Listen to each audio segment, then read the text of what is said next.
अगला A B से छोटा नहीं है। अगला ए बी से बड़ा नहीं है। ए बी से बड़ा नहीं है।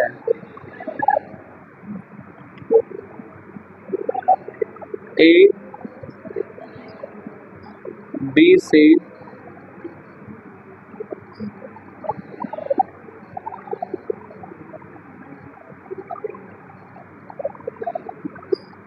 बराबर नहीं है।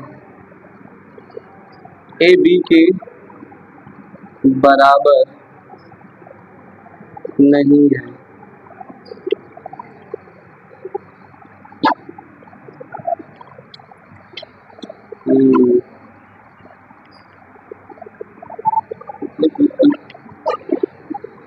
ए और बी में रिलेशन यहां बनाना, फिर यहां भी पर भी आपको ए और बी में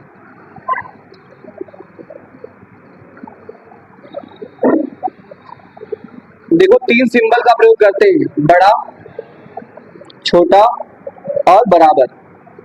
जिसकी तरफ चिड़िया की चोंच खुली है वो बड़ा है और जिसकी तरफ बंद है वो छोटा है, और ये जो है ये बराबर है। साइन इन्हीं तीनों के बिहाफ पे आपको क्या देना है, उत्तर देना है इन 6 को। अच्छा, कोई भी 2 पर्सन में अगर हम हाइट को लेकर या एज को लेकर कंपैरिजन करें तो ये बताइए क्या हो सकता है। कोई भी 2 पर्सन है, जैसे मान लो आप उसको जानते हो या ना जानते हो, बी है और डी है। बी डी आप दोनों को ही नहीं जानते। अब दोनों को चाहे एज को लेकर गणना किया जाए, तुलना किया जाए, या फिर उनकी हाइट को लेकर, तो क्या बन सकता है, या तो उसमें से कोई बड़ा होगा, या तो छोटा होगा, या फिर बराबर होगा। यही 3 तो हो सकता है।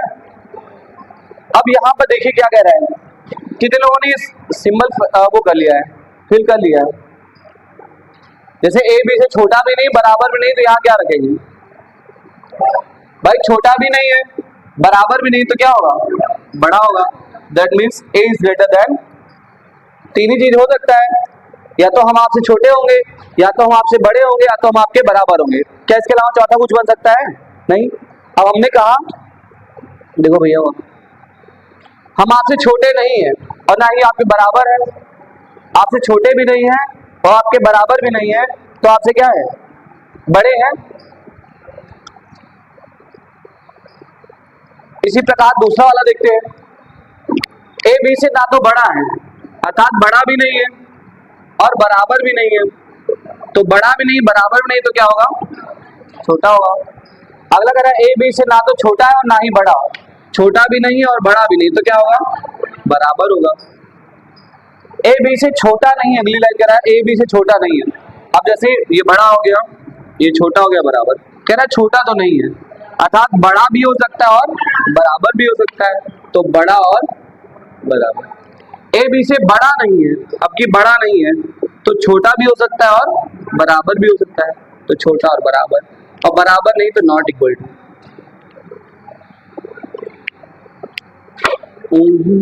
तो ये सिंबल्स के प्रयोग होंगे आपके इनइक्वालिटी में। दूसरी बात ये समझिएगा, ये तीनों ही 100% होते हैं। अगर आपसे कह दिया ए बी से बड़ा है तो बड़ा 100% बात है, मैं आपसे छोटा हूं तो भी 100% है, बराबर हूं तो भी। लेकिन अगर कह रहा है बड़ा है बराबर, अर्थात 50-50% का चांस है, बड़ा भी हो सकता है और बराबर भी हो सकता है, छोटा भी हो सकता है और अच्छा, अगर मैं ये कह दूं कि मैं आपके बराबर नहीं हूं तो क्या हो सकता है, तो या तो बड़े होंगे या तो छोटे होंगे, लेकिन बराबर तो नहीं है, श्योर है। मतलब बड़े और छोटे में क्या हो जाएगा, अंदर।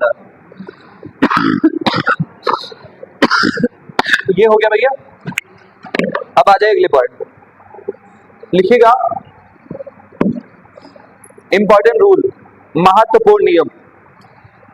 कुछ इनके लिए रूल्स बने हैं, तो उन रूल्स को देख लेते क्या क्या है। देखो देखिएगा, रूल नंबर 1, पहला नियम क्या कहता है।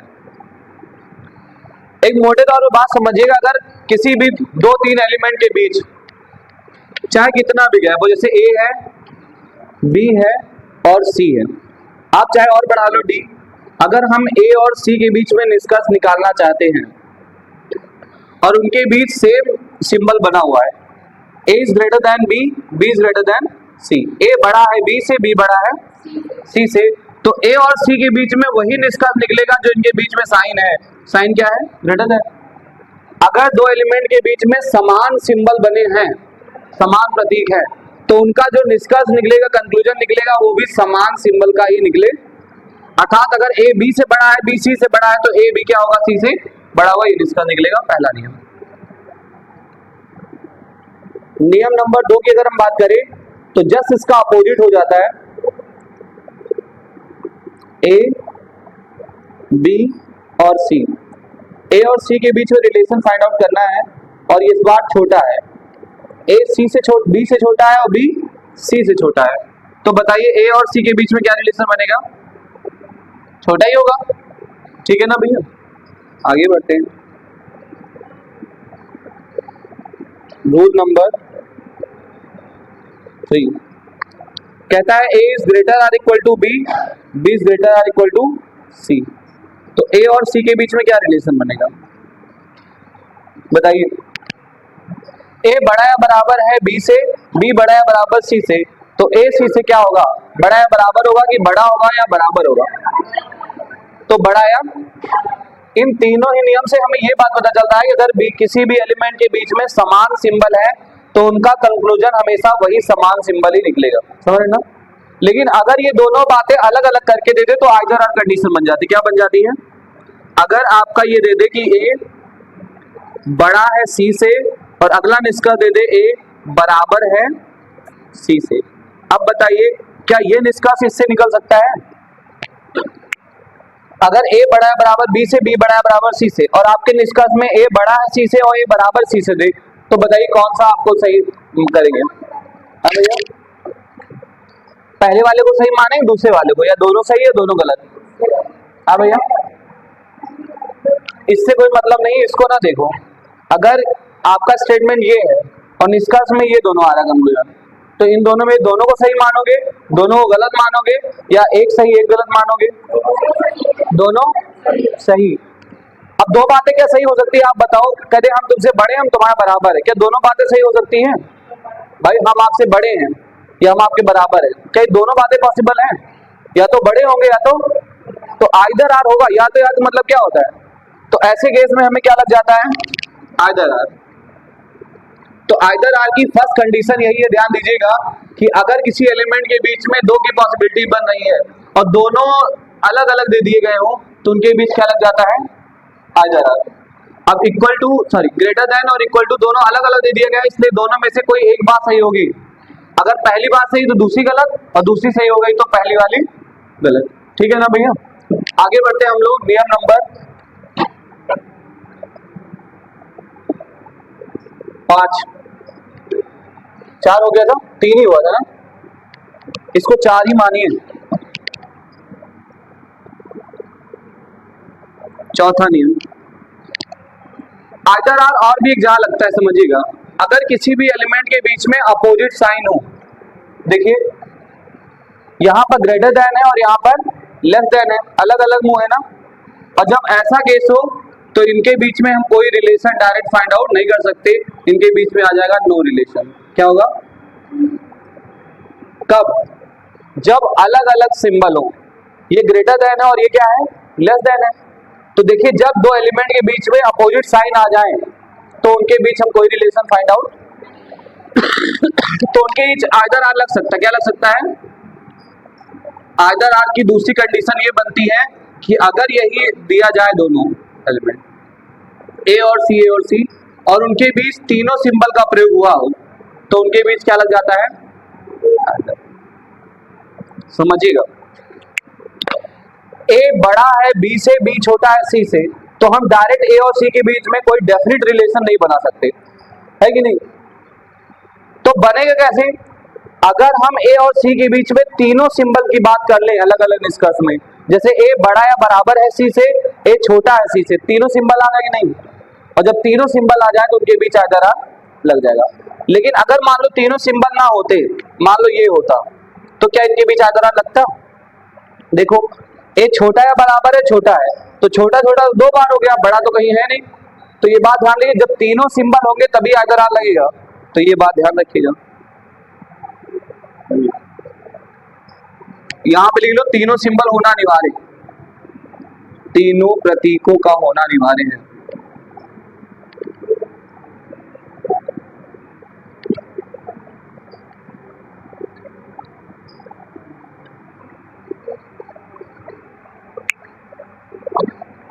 हो गया भैया? अब अंतिम नियम है नियम नंबर 6।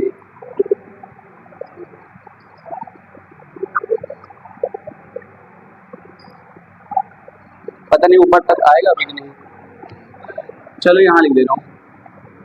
आपका कथन ये कहता है कि A is greater than B is less than C, और आपके निष्कर्ष में एलिमेंट ही बदल दे, एम और एन कर दे।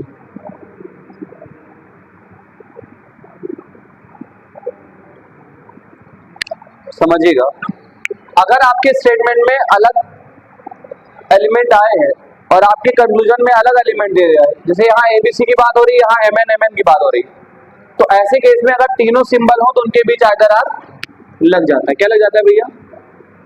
फिर चाहे उसकी बात हो रही हो आपके स्टेटमेंट में, चाहे ना हो, आइदर लगा सकते। क्यों? समझिएगा, जैसे मान लो हमने कहा कि ये मैं हूं, ये अमन है, और ये मान लो विवेक है। अब मैं अमन से बड़ा हूं, अमन जो है वो विवेक से छोटे है, तो हमारे और विवेक के बारे में ही, अमन के बारे में ही कोई बात हो, लेकिन उसके बदले में हम बात कर दें सिद्धार्थ और अनुभव की बात कर ले कि सिद्धार्थ अनुभव से बड़े हैं, बराबर है या छोटे हैं, तो इससे कोई मतलब ही नहीं। कोई भी दो पर्सन होंगे, उनके बीच इन तीनों में से कोई ना कोई रिलेशन तो डेफिनेटली बन जाएगा, है कि नहीं? चाहे उसके बारे में कुछ पता हो चाहे ना पता हो। तो इसका नियम ये कहता है कि यदि कथन कुछ और किसी और के बारे में कह रहा है, निष्कर्ष किसी और की बात कर रहा है, लेकिन उनके बीच में अगर तीनों सिंबल हैं तो आइदर लग जाएगा। लेकिन अगर तीनों सिंबल नहीं होते तो हम गलत मानेंगे, कुछ भी डेफिनेट रिलेशन नहीं बना सकते। समझ रहे हैं ना? तो ये 6 नियम है, इनको समझ लीजिएगा। लेकिन लगाना उतना डिफिकल्ट है नहीं, क्योंकि लगाने का तरीका हम लोग अलग से दूसरे तरीके से देखेंगे, मतलब सॉल्व करने का तरीका। ये तो नियम है, जाने रहो, बाकी लगाएंगे कुछ और थोड़ा फनी वे में, ताकि आप आंसर भी सही सही कर पाए। हो गया भैया? नोट कर लीजिए फॉर्मेलिटी के तौर पे, बाकी हम अभी क्वेश्चन देखते हैं तब आप समझिए। मिटा दें? आइदर आर की आप कंडीशन देखे रहो, क्योंकि आइदर आर ही फंसाएगा। अगर किसी सिंबल के बीच में, कहां चला गया? मिटा दिया क्या? अपोजिट साइन हो, हाँ अपोजिट साइन कहाँ पे था? इधर बनाया है, हाँ ये बनाया। अगर किसी सिंबल किसी एलिमेंट के बीच में अपोजिट साइन हो तो उनके बीच हम डेफिनेट में कोई रिलेशन बता नहीं सकते। अब उनके बीच आइदर आर लग सकता है, लेकिन आइदर आर के लिए तीनों सिंबल होना अनिवार्य है। एक तो ये हो गया। दूसरा, यदि मामला 50-50 वाले का हो, 50% बड़ा है बराबर, बड़ा है बराबर, तो आंसर बड़ा है बराबर ही आएगा। लेकिन अगर उन्हीं दोनों को अलग अलग तोड़ के कर दिया जाए तो उनके बीच आइदर आर लग जाएगा। और अगर मान लो एक साथ देंगे तो ये तो सही बात माना जाएगा। क्या माना जाएगा? सही। लेकिन अगर अलग अलग कर देगा तो दोनों को आप सही नहीं कर सकते, दोनों में से कोई एक ही बात सही होगा। ठीक है ना? दो नियम ये हो गए आइदर आर का। एक तीसरा नियम आइदर आर ये कहता है कि यदि एलिमेंट कुछ और हो, मतलब निष्कर्ष कुछ और हो, कथन कुछ और हो, और उनके बीच तीनों सिंबल होने चाहिए, तो वहां भी आइदर आर लग जाएगा। तो आइदर आर 3 जगह लगा, जहां बड़ा है बराबर, छोटा है बराबर हो, और दोनों को तोड़ के अलग अलग कर दिया जाए, बड़ा अलग कर दिया जाए, बराबर अलग कर दिया जाए, वहां पे आइदर आर लग जाता है। अगला, जहां अलग अलग मुंह के सिंबल हो, अपोजिट सिंबल हो, उनके बीच अगर दो एलिमेंट के बीच में तीनों सिंबल हो तो वहां आइदर आर लग जाता है। और जहां कथन में किसी और की बात हो, निष्कर्ष में किसी और की बात हो, तीनों सिंबल हो तो वहां आइदर आर लग जाता है। इसके अलावा और कहीं आइदर आर लगने की कोई संभावना है नहीं। ठीक है ना भैया। अब आ जाइए प्रश्न पे। प्रश्न दो तरीके से पूछा जाता है। अगर कथन एक साथ जुड़ा हुआ है, मतलब एक ही कथन है, तब तो आप आराम से वहीं से निकाल सकते हैं। लेकिन जो दूसरे वाले में आता है उसमें कथन की संख्या 2 3 कर देता है, तो आपको फिर जोड़ना पड़ेगा उसमें। हेलो भैया। हाँ हाँ, कहाँ पे हैं? वो संतोषी माता मंदिर पे जाइए। कहाँ पे है? किसी से पूछिए, वहां तो पता चल जाएगा, कोई आस पास हो तो।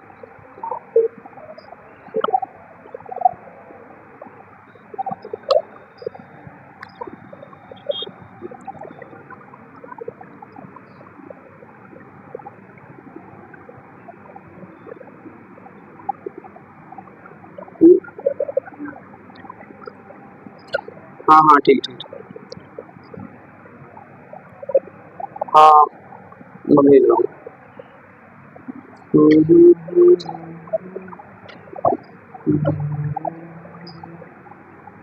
जिस नंबर पर करना चाहते हैं अभी स्विच यार बहुत होती है औरतें तो।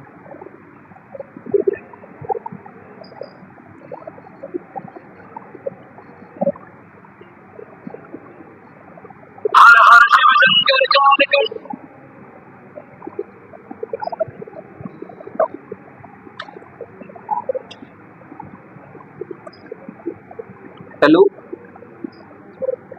हाँ भैया, कहाँ हो? हाँ कुछ हाँ यार, घर पे जो है वो एक्सचेंज वाला जो पार्सल है उसको कह दो पहुंचाए तो मंदिर पे, संतोषी माता मंदिर पे वो खड़ा है। कोई फोन, अरे बच्चे की जो कपड़ा था वो एक्सचेंज करना था। हाँ तो उसको कह दो पहुंचाए। हाँ हाँ फोन नहीं लग रहा है यार, जल्दी किसी के पास करो नहीं तो चला जाएगा बस। मम्मी के पास दे दो।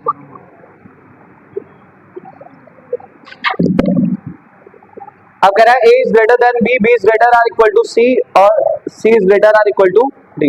A बड़ा है B से, B बड़ा है बराबर C से, C बड़ा है बराबर है D से। बताना है A बड़ा है D से, क्या ये सही है, या B बड़ा है बराबर है C के, या सही है गलत। तो देखो इस तरह को सॉल्व करने के दो तरीके होते हैं। एक सिंबल ये मिलेगा आपको, एक सिंबल ये। इनके दो दो नियम है। देखो अगर केवल यही सिंबल है तो इसका दो शर्तें हैं, पहली और दूसरी शर्त समझिएगा कि सभी जगह गेट खुला होना चाहिए। क्या होना चाहिए? सभी जगह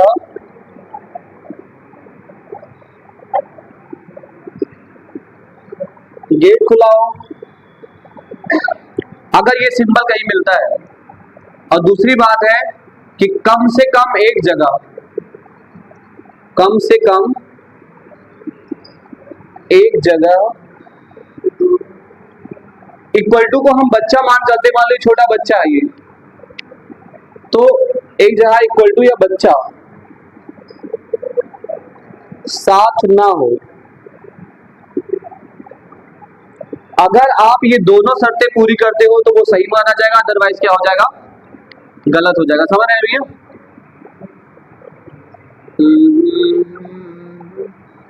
चौथा। अब आते हैं दूसरे वाले पे। अगर इस तरह का सिंबल आपको मिलता है तो भी दो शर्तें हैं। एक तो है सभी जगह गेट खुला होना चाहिए, गेट क्या हो? खुला हो। और दूसरा है सभी जगह बच्चा साथ में हो। चुकी यहां बच्चा साथ में है, देखो यहां पर है, तो सभी जगह बच्चा क्या होना चाहिए? साथ में हो। अगर ये शर्त पूरी कर लेते हैं आप तो क्या होगा? सही होगा, अदरवाइज गलत होगा। मिलने जाते हैं तो शर्तों के आधार पर ही मिलते हैं। आप अगर किसी से कोई कहा भाई मिलने आना उनसे मंगलवार को, तो मंगलवार को वो जो शर्त देगा कि हाँ ऐसे आना है, कितने बजे आना है, यहाँ मिलना है, तो वैसे ही आप देखिएगा पहला डिस्कस यहाँ से इधर जाएंगे, मिलने ए जाएगा, जिसकी तरफ से मुंह खुला होगा वही मिलने जाएगा। मिलने कौन जाएगा? ए या डी? ए मिलने जाएगा, किससे मिलने जाएगा? तो ए मिलने जाएगा। अब डी की कुछ शर्तें हैं। देखो ये वाले सिंबल की शर्त क्या होती है? सभी जगह गेट खुला होना चाहिए। तो अब देखो यहां से गए गेट खुला हुआ है ना? देखो इसका मतलब है गेट खुला हुआ। इक्वल टू है तो दोनों तरफ से गेट खुला, लेकिन अगर मान लीजिए ऐसे है तो इधर से आओगे तो गेट बंद है ना, तो गेट बंद रहेगा। अब आइए, गेट तो खुला है, आगे भी गेट खुला, आगे भी गेट खुला, तो सभी जगह गेट खुला होना चाहिए। पहली शर्त तो पूरी हो गई। दूसरा कह रहा है कम से कम एक जगह बच्चा ना साथ में हो। तो देखिए पूरे रास्ता में एक जगह बच्चा साथ में नहीं होना चाहिए, तो देखो यही बच्चा साथ में नहीं है। दोनों शर्तें पूरी, अर्थात पहला क्या हो गया? डिस्कस सही हो गया। अगला दूसरा क्या कह रहा है भैया? बी बड़ा या बराबर है सी डी के।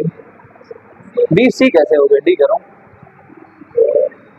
अब बताइए सही होगा गलत? हेलो, आए कोई नहीं? नहीं कोई आया वहां लेने की नहीं?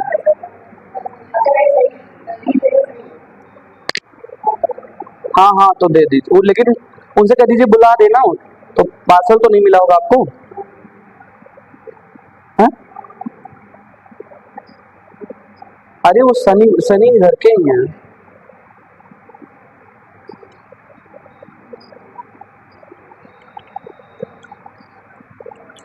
वो सानू कह दो, सानू को बुला दे बस। सानू क्या है? फैजाबाद से बताओगे तो समझ जाएंगे यार। फैजाबाद से बताओ भैया को, भैया बात करा दो। सर पढ़ा दीजिए।